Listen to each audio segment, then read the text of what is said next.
Hey, what's going on, Pinpoint Players? Ramsay here with the Pinpoint Players podcast, and I'm joined again with my friend Tim. Hey there. Today, we're just going to get right into it. We're talking about Godzilla. We're talking about the games and the movies, and anywhere just kind of fits with the Godzilla conversation. So, I know a lot of people are generally a fan of Godzilla. People enjoy the fact that he's a big fire-breathing dragon.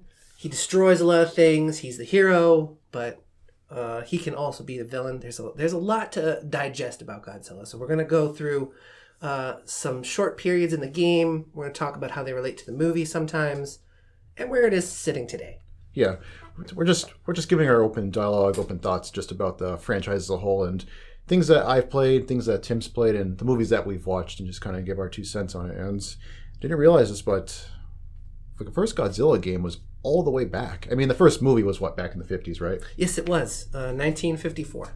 And the first video game was back in 1983. So a 30-year gap, but enough for the medium to kind of take off. And the game, I've seen the gameplay, it's kind of what you'd expect for a game of its era. Just simple 2D sprites, Godzilla, running around, monster hops out of a hole, you destroy it, onto the next one, and that's kind of the game. Yeah, simplicity at the time was the strong suit for video games. And Godzilla had a very simple premise. It was a giant monster, so it needed to do giant things. And with Godzilla's franchise, Godzilla's strength has always been fighting other monsters. There are very few standalone Godzillas. There's like 4 or 5. Where it's just Godzilla himself. And humans. Right, because it sounds like, because from the movies I've seen, the very few I've seen, and just the movies in general, I feel like Godzilla's most exciting when he's fighting somebody else. And even in the most recent movie that just came out this year, Godzilla vs. King Kong, which was interesting, to put it very kindly. Yes. That was a versus movie, so that was something that people wanted to see. And it also helped that the pandemic, kept people at home for a year, and it was the first big release. So, but say what you will, it's got people to either out of their butts to go see the movie in the theaters or stream it at home. So, something that a lot of the Pinpoint players or Godzilla fans in general may not know is that there are 3 time periods with Godzilla films, and they're called eras in Godzilla. There's the Showa era, there's the Heisei era, and there's the Millennium era. We're kind of on the tail end of the Millennium era. We're entering a new era. We're not sure what it's called yet. That's probably for the best with some of the movies that have come out.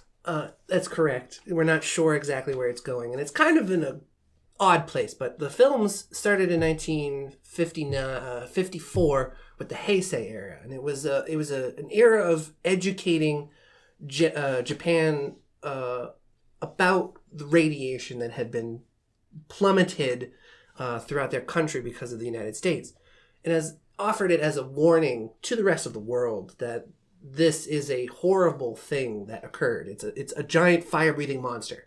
Godzilla's design was taken into thought about people who had suffered burns from the radiation. There are a lot of smoldering kind of scales on Godzilla, and that's to represent the individuals in Japan who were scarred by the blast. So got it. So it's like one big simile or metaphor, whatever the word is for all that. Correct. And Japan recognized the strength that Godzilla had. A little bit after its first film, it came out with a sequel, Godzilla Raids Again, where a lot of Godzilla fought Anguirus. Anguirus is one of the big monsters that just has stuck around. But the third film is Godzilla vs. Kong. Got it. So the big one that we all just saw recently, and the one that's probably has the longest legacy of versus Godzilla in terms of just not legacy, but just the most impact of a Godzilla versus movie. Yeah, it is. It at the time, it was very demanded. A lot of people who saw Godzilla in America was like, well, let's just have him fight the big monster, America's big monster, King Kong. King Kong was produced in the 30s, and it had a resurgence. It came back just to fight Godzilla, and funny enough, Toho purchased the rights to King Kong for a little bit, and actually has a unique character specifically to Toho. Guess what it is? What's that? Mecha King Kong. Of course. It is a Toho officially licensed creature. thanks to Columbia and TriStar also lending Toho the rights for the temporary use. But there's a Toho film, King Kong versus Mecha King Kong. Go check it out. It is hysterical. Is it one of those movies you watch on a Saturday knowing that it's basically, going in, it's a B movie, but you love it because it's a B movie? Yes. Okay. It is Perfect. exactly that movie. In fact, as my sister would put it, it is a great movie to get violently high to and watch. But the film did very well. They wanted to keep the message going, and Godzilla became sort of a poster child for children in Japan. So the Heisei era is very no, it's not the Heisei era. The Showa. It's very Showa. Very Showa. The Showa era was very campy, slapstick humor. You clearly knew people were in suits. Right. No, you could just tell watching those movies that there was no effort to try and make it scalable, to make it look like that. Oh my God, it's this big scary monster. It just looked silly, to its roots. And it touched the hearts and minds of children everywhere. All the children love Godzilla because at the end of the day, he was just your friend. He was friendly neighborhood Godzilla. Your friendly neighborhood Godzilla. He was Godzilla's. He was Earth's protector. So a big bad monster would come. Godzilla would show up, save the Earth, and all the children in the movie and all the humans in the movie. Hooray, Godzilla! Yay! And then Godzilla would go back to the ocean, and he would come back next time Earth needs saving. Exactly, just where he left off. 90-minute film right there for you folks. And the Showa era ended around 72, 73, and it did not pick back up until the Heisei era, which began in 1985 with Godzilla 85, which ties in with the video game's first release, 1983, with Godzilla. And it's just it's a terrible, terrible game on the Commodore 64. But it had to start somewhere. Yeah, it's similar to Space Invaders. The goal was to land troops, tanks, try and detonate the atom bomb to kill Godzilla and prevent it from attacking Tokyo. A specific note about the Commodore 64 version of Godzilla is you could not activate the atom bomb unless Godzilla was in one specific tile.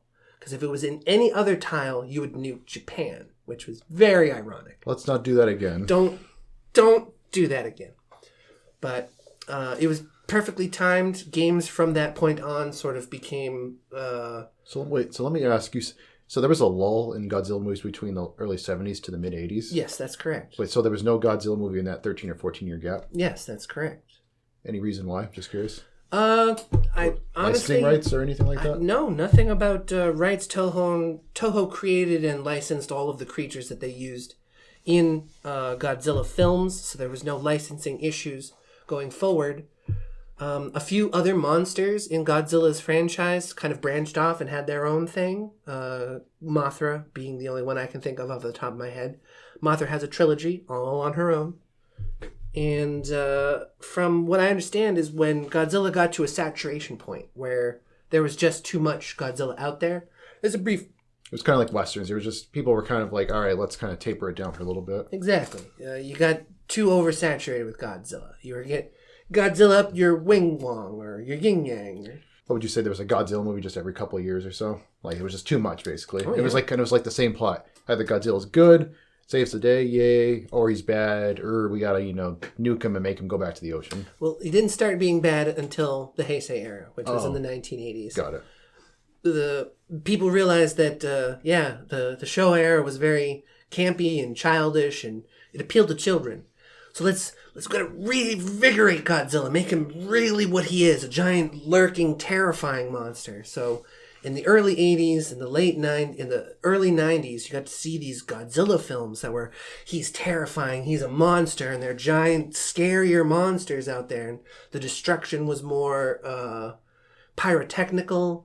There were more models that were used to create the sense of destruction, and Godzilla's design and Anguirus' design and all the monsters from the Showa era were redesigned to be more threatening, intimidating. Got it. So the 80s was done with the campy era. They kind of just wanted to move on to something more sort of serious? Yeah. Okay. Essentially. And the same thing happened with the video games. There are a bunch of video games that... So there is a game that came out in 1990 for the Game Boy. It's called Gojira Kun. Gojikon. Is that kind of like that childish? It is. It's kind of where it kind of looked like a little baby Godzilla. There are little adorable things, and they're Godzilla and Godzilla characters. The main point of the game, it's a Mario-style platformer that turned Godzilla and his friends into cute little creatures tasked with moving boulders and climbing vines. They knew their demographic. They're children, yeah. A lot of children enjoyed Godzilla, and a lot of games were played by children. So who knew? But yeah, Godzilla has had sort of that split personality, both in the movies and in the games. For a lot of the films, we refer to Godzilla as him. But in the movie, there are a lot of movies where Godzilla is a her. And she is pregnant and has baby Godzilla. Or is pregnant and is going to lay eggs in New York City. Oh no, I don't think I know what you're going to talk next. Yeah, we're not going to talk about it, but I did mention it. But we're not going to talk about it, even though there are several games. There are unfortunately several games that go with it in the movie. Oh, it's terrible. They wanted to make a sequel from the ending, if you guys saw that. But nope. Everybody said, nope, we're not doing that. You know, and thank God they didn't. It was terrible. In our research, we found several games for Game Boy, Game Boy Advance. They're also just knockoff pocket games that your dad plays on the shitter when he's playing poker, and he's like, You can't bother me now, son. Yeah, those generic Tiger games where they have, only one or two sprites on the screen. Basically, it's what you give to your kid, where if you either don't love them or you just can never afford a Game Boy. Here, happy birthday. I didn't want to tell you this, but there you go. Look, I didn't want to spend $90 on a Game Boy for you, so I just spent $9 here at the Walmart. Just go play this. Look at this. The sprite jumps, and he lands back. There's only two. Look, it's as good as the Game Boy, okay? But in 1998, when that horrible Godzilla film came out, which was not connected to the Heisei Toa, it was completely Americanized. But that merchandise that kicked everything into gear. There were several games before the release of that film that really highlighted what Godzilla games would come to be. One of them was called King of the Monsters Godzilla. The fighting one? Yes. Yeah, I think I saw a gameplay. So I never got to play that back in the day, but I saw a gameplay of it, and it gave me that good, nice beat-em-up Street Fighter-y vibe. I watched it, and it's like, if I could go back to when I was 5-6 years old and playing those types of games on a regular basis, that's the game I totally would have gotten into. Yeah. It came out in 1993. It was for the arcade, and it was ported for the Game Boy. But it had the visual style. It was right with the Heisei era. It had the redesigned sprites. It created a sense of a fighter-esque type of game. And going forward, Godzilla games would only reutilize that style of gaming. And it's been a dredge on them since. And according to Watch Mojo, which I hope a lot of Pinpoint players follow, according to Watch Mojo, this game is the best Godzilla game to date. Which is saying something, because that was nearly 30 years ago. Let me say that again. Best game to date. Today. Still to this day, it is the best Godzilla game. 1993 it was released. If they could find a way to port it to mobile, whether Android or iPhone, that's a good game to play while you're waiting for your laundry. It's a wonderful... Funny enough, we'll get into a story about that soon. But after that horrible, horrible movie, which we won't talk about going forward, but we have referenced and discussed, there was another period of no more Godzilla movies. And quick question for you. What's up? So this is more so for me and any Pinpoint players thinking this. What was the first American Godzilla movie? Godzilla, 1998. Are you serious? It took nearly 50 years for the Americans to make a Godzilla. Well, we did drop 2 atomic bombs on Japan, and right, but Godzilla was created as a metaphor to shame Americans. Oh no, I get that part. Definitely get that part. We didn't want to touch it at all. Oh no, I love the metaphors and similes for that. For Japan making that, and it's inspired a lot of movies, for better or for worse, a lot of games and a lot of knockoffs to come with it, and a lot of knockoff franchises for that matter. But it's still surprising to me that it was all the way until the late 90s, and my God, that was our first show at it. Oh, that makes it even worse. Yeah, it was... God. It was... I don't want to speak poorly about anyone in Hollywood. Let me change that. I don't want to speak poorly about good people in Hollywood. But Roland Emmerich, not a great producer, and an even worse director. So, and that's where we'll leave that one. Yeah. So, anyway, going back. Going forward, Godzilla was tarnished with the American release of that film, and Toho said we have to redo what the Americans fucked up. We pretty much have to like reinvigorate or restore the pride and glory that Godzilla once had. And the Millennium Era was born. And thank God it was, because once another era had gone through, Godzilla changed into another redesign. There were a couple of different films, and there was even a standalone film in the Millennium Era, which is called Godzilla, Destroy All Monsters. Just like the game. Yes, we will get to soon. But the film, it was about the ghosts of everyone who had passed away in the atomic bomb dropping, waking Godzilla up and becoming Godzilla. The ghosts turn into Godzilla. Were Godzilla. Everyone who was killed in the atomic bomb blasts became Godzilla, and it was a movie where Godzilla had become the bad guy, which was always sort of in play in the films because it was a giant uncontrollable monster destroying buildings and cities. Right, so this time he's actually a bona fide bad guy, whereas in other movies he'd either be the good guy that solves everything in 90 minutes, or he'd just be kind of an anti-hero sort of thing. Sort of, yeah. This was the first film that Godzilla was exclusively the bad guy. Everyone needed to stop Godzilla. The point of that film is you can't get rid of your past, and no matter how hard they tried to defeat Godzilla through more force and deadlier weaponry, the stronger the ghosts became, and thus Godzilla. And then in that film, go see it. It's a great movie. But Toho wanted to create another marketing strategy for Godzilla in this time. And in this era, we got 2 of 3 pipeline Godzilla video games, which in my mind are hands down some of the best Godzilla games. Personal opinion saying these are the best games. And we're about to discuss the 2 of them. Rambo, do you remember playing Destroy All Monsters?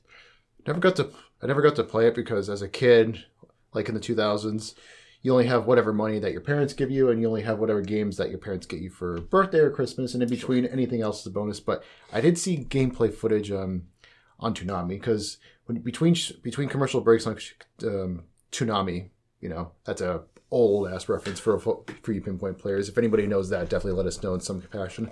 But in Toonami, there'd be like a 3-minute block of where they review a lot of cool games of the era, and Godzilla Destroy All Monsters was one of them. And I saw it and it was like, oh, you're Godzilla and you get to fight all these, monsters from the franchise, including like Mecha Godzilla. Oh, that looks fun. It was. And anyone who's played it, you'll know what we're talking about.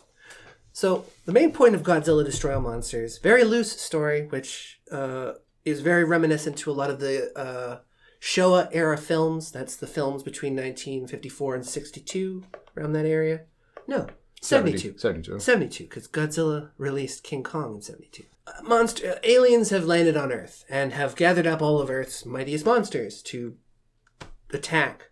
So you, being Godzilla, are charged with saving the Earth. So you go from stage to stage, defeating all the monsters. Simple enough game, simple enough story. Fun.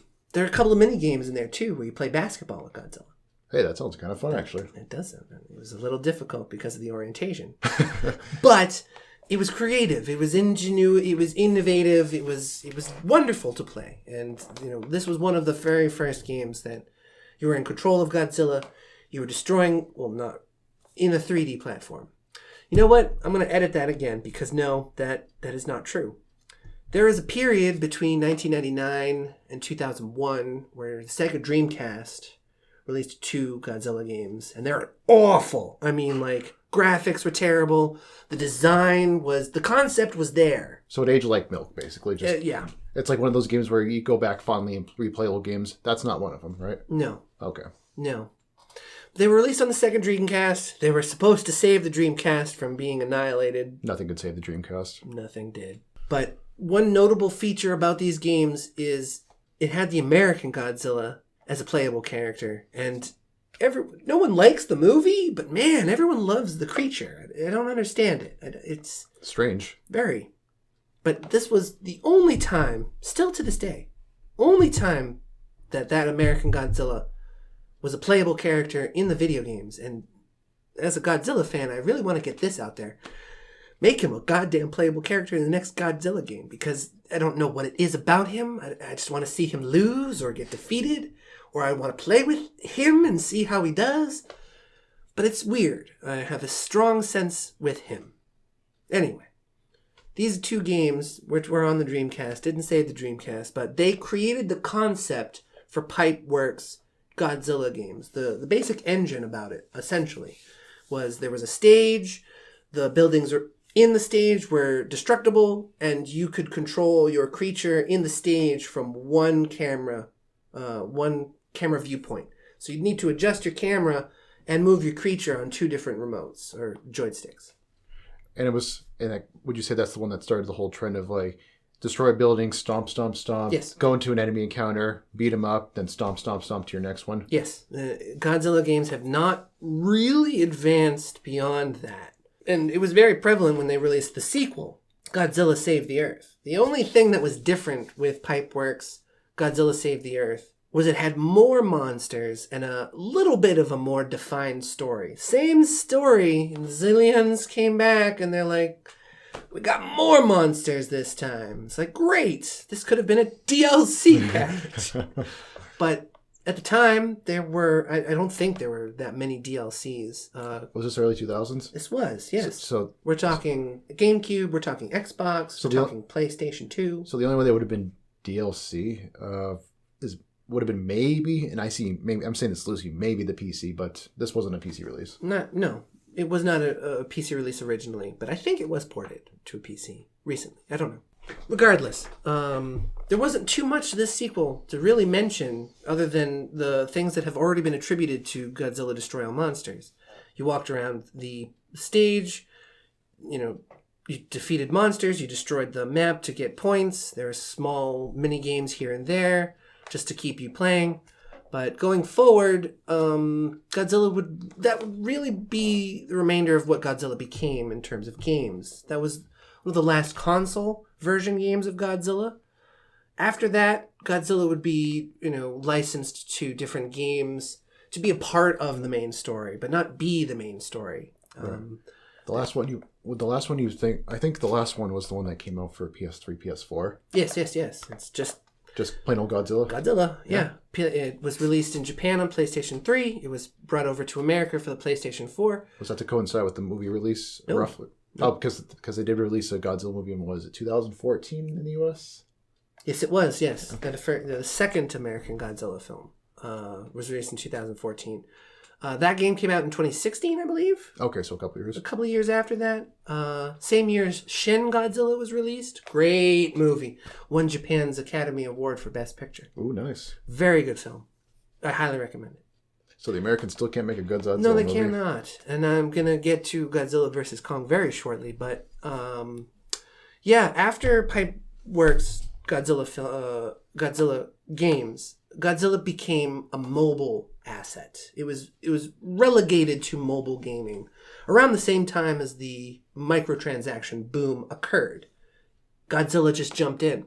In our research, we found out something very interesting about Godzilla. So we were looking at a couple of YouTube videos and a couple of wikis about Godzilla being in games and whatnot. And for the most part, we found Godzilla being the star of his own game. But we're finding lately that there are a lot of Godzilla pachinko, basically slot machines and gambling machines over in Japan that just have Godzilla. So now I have no idea how pachinko machines work, but it's weird. You're playing slots or you're putting money in to gamble and you have Godzilla on the screen. I'm not sure if you winning at them is supposed to make Godzilla do something different, but it's kind of weird. And I'm saying this as an American because I have no idea about the culture of Japan and gambling, but it's just strange just viewing it from my point of view. Yeah, mine too. And having a little bit of an expertise knowledge in Godzilla, I can't draw the connection between gambling and Godzilla. I can draw the connection between gambling and Japan. Japan has a huge gambling problem. Well, yeah, there's a lot of casinos. There's a lot of I think just slot machines just in random spots like throughout the country. Maybe next to, subway stations. So that way, in case you're waiting for your connection, you can go, bet a few yen and see, try your luck basically. But yeah, other than that, I'm kind of into the dark about Japanese culture beyond, maybe their love of gambling. Again, have no idea. I don't want to make any assumptions. I also want to be careful and not make any assumptions, but I do want to recognize an issue when I see one. A lot of Japanese games do incorporate an element of gambling into them. It's funny, actually. I just remembered this. So, I love the Metal Gear Solid franchise, and at some point, I would love to do an episode on that. But in lieu of that, for now, what I'll say on the Metal Gear Solid franchise is after Metal Gear Solid 5, Konami basically took the rights back away from Kojima. Basically, no more, new studded games other than that one crappy Metal Gear Survive, which I'm not going to talk about that right now. The only way you'll see Metal Gear Solid now is in pachinko machines in Japan. As far as I can tell, Konami probably might make a remake of a game just to make some money, make a cash grab, but it's weird. The only new Metal Gear Solid stuff I've seen over the past 3-4 years is on pachinko machines.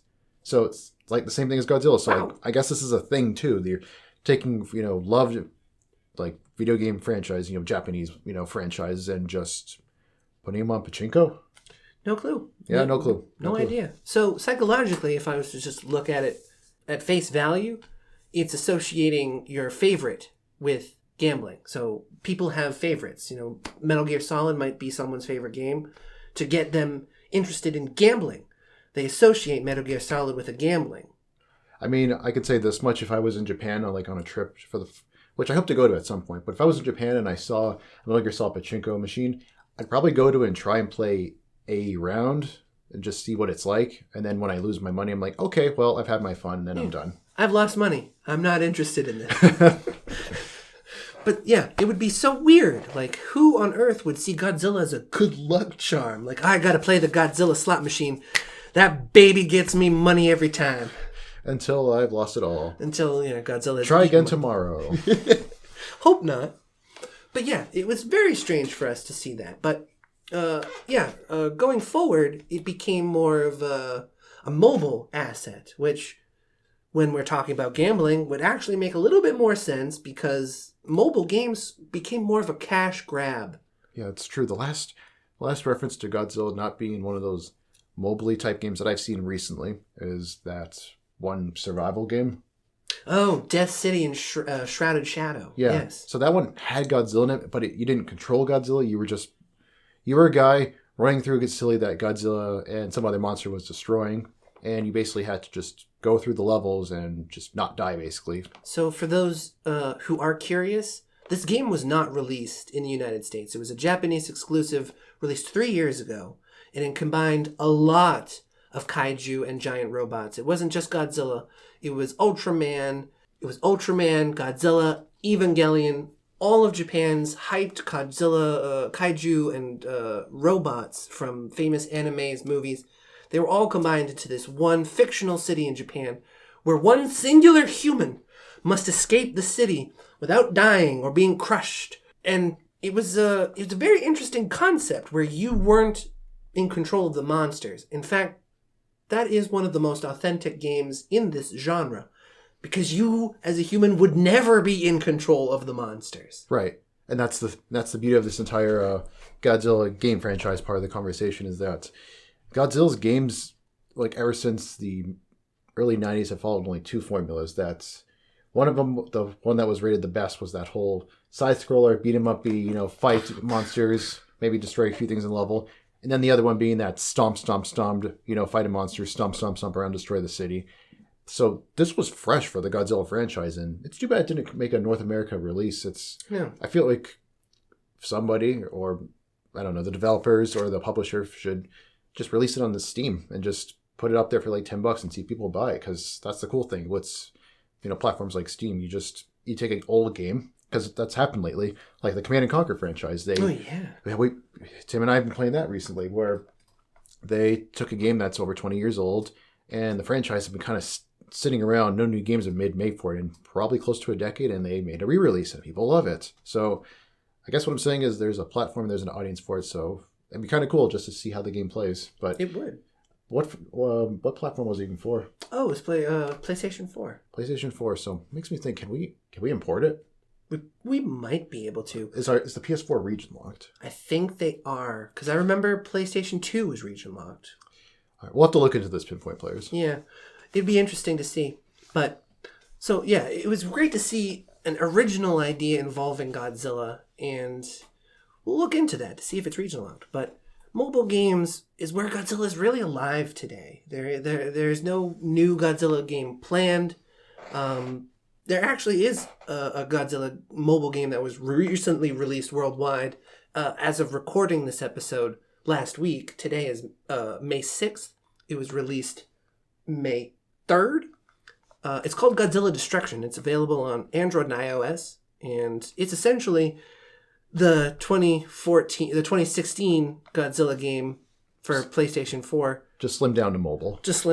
You walk into the arena, you have to destroy all the enemies, and once you destroy all the enemies, you're free to destroy the city as long as you can. But if you want to get your health back up, you got to pay. Oh my god, yeah. It is difficult. I've played this for about an hour or two while I was doing my laundry at the laundromat. And you have 25 health hit points. Helicopters do 300 damage. Each shot does 300 damage. You know how quickly I lost level 2? Immediately. But thankfully, it warned me. It let me know. Does your health bar low? You can get it back up for $2.99. Thank God. Thank you, Godzilla. Otherwise, you got to wait till tomorrow and pay $4.99. But it's a cash grab, and it's unfortunate. You know, Godzilla vs. Kong was delayed in 2019. It was supposed to be released in 2020. Guess what happened? The pandemic. So it was delayed until March of this year, 2021, and it was released on HBO Max and in exclusive theaters that had not been closed. This was a huge blow to Warner Brothers, Legendary, and Toho for 3 reasons. 1, Toho had licensed the rights to Godzilla and the creatures to Legendary and Warner Brothers until 2020. After the release of Godzilla vs. Kong, the rights were going to be put back up for sale. If Legendary and Warner Brothers wanted them, they could have renewed them and started another MonsterVerse. But if Godzilla vs. Kong did not do well, Warner Brothers and Legendary was not going to renew the rights. But because of the pandemic, the rights were expired, and this is the second reason. They could not release Godzilla vs. Kong until an amendment had been made. Nobody wanted to make the amendment because nobody knew what was going to happen with the film industry. So when Warner Brothers came up with the pitch, we'll put it on HBO Max. They did not discuss this with the producers, the actors, the production crew, everyone who gets paid by a person who purchases a movie ticket. Pinpoint Players, you wonder why your movie tickets are so expensive? Because you're paying everyone who was on site that day to work on the film. They get their money from the revenue of the box office. So I'm sorry. I'm sorry that your $7 movie ticket pays for your movie-going experience. It's more like 17 now. You're right. I'm sorry your $17 movie and your $10 popcorn pay for your entire movie-going experience. But think about it. You do a job, a labor-intensive job, and for a year and a half, you don't see a paycheck. How would you feel? Oh, I'd be livid. Absolutely. So when this deal came out for HBO Max, there was no guarantee that they were going to make money. Which comes up with the third reason why it was difficult. Because it was a new HBO streaming service. HBO already had HBO Go. But then they decided, we're going to do this weird rebranding with HBO Max. I mean, I'm not joking, for the first 4 or 5 months, when the pandemic was starting and they had HBO Max, I didn't even know what the hell it was. I thought for a second it was just okay, there's HBO Go. Is HBO Max where they have exclusives? For the longest time, I thought I was okay. I was like, I already have HBO Go, so right. I'll have HBO Max when it comes out. Nope. 2 different streaming services.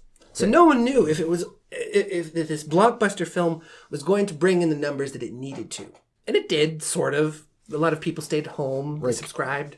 Kind of, yeah. It's tough to measure the numbers because a lot of it was streaming based, but I'm going to assume it was an overall success.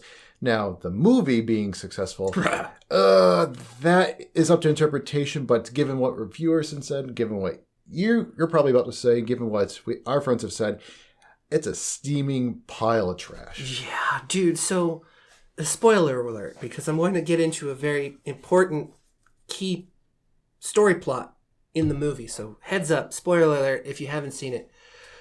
So when they get Kong to Antarctica, it's at the entrance point of the hollow Earth, which is protected by a gravitational force that only the vehicles, the Apex Technologies, has invented the vehicle that can surpass the gravitational field. All right? Except when Godzilla blasts an atomic breath down to the center of the Earth, it subverts the gravitational field, and not only are the humans able to retreat back through that hole, but Kong himself is also... Just jumps right through. Yep, boom, no problem. So there are a lot of... There's so many things to cover in this movie that aren't right. Right. This would take like another hour. So it would actually be better to talk about the things that it did well, which is very limited to the monsters fighting scenes. Got it. So take it away. There were only 2 fighting scenes in the whole movie, and each one was only like 3 or 4 minutes. There are 3. Oh, the first one on the ships. The second one when Kong comes through the barrel and Godzilla defeats him. And then the third is when Mega Godzilla is introduced and they fight together as... Yeah, and that's the movie basically. It's a bunch of dumb human exposition, and then you get to the fight, which is cool, and then it's over, and then more dumb exposition, then fight, then it's over. There's got to be a way that we can help him. Depth charges. Who the fuck are you, lady? You don't have no idea what's on this ship. So, in conclusion, what have we learned today? We've learned the franchise as a whole. Both the game and the movie. Now, the Japanese movies are probably going to do always okay because the Japanese know how to make a decent Godzilla movie. That much we can say for sure. But the Americans with the games... Actually, they made the Japanese do with the games. But the games in general, on both American and Japanese, I don't know where the hell it's going to go. Now it's just a mobile cash grab. I mean, and that's the unfortunate thing. I mean, yes, it didn't have quite the storied franchise history as like your Marios, your Zeldas, or your other big franchises of the world. But it had something. It had a little bit of spirit to it. But now it's kind of just cash grabby, and it's too bad. It is. I really want to see this franchise flourish just because, and I want to bookend it, because the original metaphor that Godzilla had was that mankind's anger and aggression is a monster of destruction that is so unstoppable that not even forces of nature can stop it. And that is something that we need to reflect on ourselves as individuals. When we get angry and upset, we can do a lot of things. We could buy an AR-15 and go to a mall and just mow people down. Or we can go see a therapist and just talk about how wanting to buy an AR-15 and mowing people down has been on our minds recently. And it's those choices that we make every day. That do we want to be the good Godzilla who saves the Earth and is a friend to all children, like the one in the Showa era? Or do we want to be the Heisei Godzilla that brings up and conjures the spirits of the dead to create an unstoppable force of destruction to teach humanity what to do? That's the Heisei era Godzilla, which is, the villain in us. We come to these choices every day, and the moment that we have them, if we just take a moment to reflect, 60 to 90 seconds, and truly ask ourselves, what should we do? We might learn what Godzilla might do. I'll tell you what the people that have the control of this franchise should do. They should, well, for one thing, the Americans need to make one decent Godzilla movie. Probably won't happen. Nope. And the games, I mean, for starters, if we can just go back to the games that were the most successful and just kind of go from there, at least that'd be a start. It would be. But until then, thanks guys for listening to this conversation. And with that, if you liked our episode, give us a 5-star rating on Apple Podcasts. It helps us greatly with outreach, and it shows this podcast to a bunch of brand new audience members. Same thing on Spotify. Give us a follow there. We're also on Instagram at Pinpoint Players. and where we post pictures from time to time. And if you want to DM us there for an episode suggestion, let us know. We're also on YouTube. We have wonderful content up there. Some Pokemon openings, some Yu-Gi-Oh openings. We have some wonderful content planned for the future. So don't forget to like, subscribe, and comment on our wonderful videos. And lastly, if you want to reach us by email because you're old school, we're at pinpointplayers@gmail.com. And thanks for tuning in, guys, for our conversation about Godzilla. Tune in next time. But until then, take it easy. Take it easy, guys.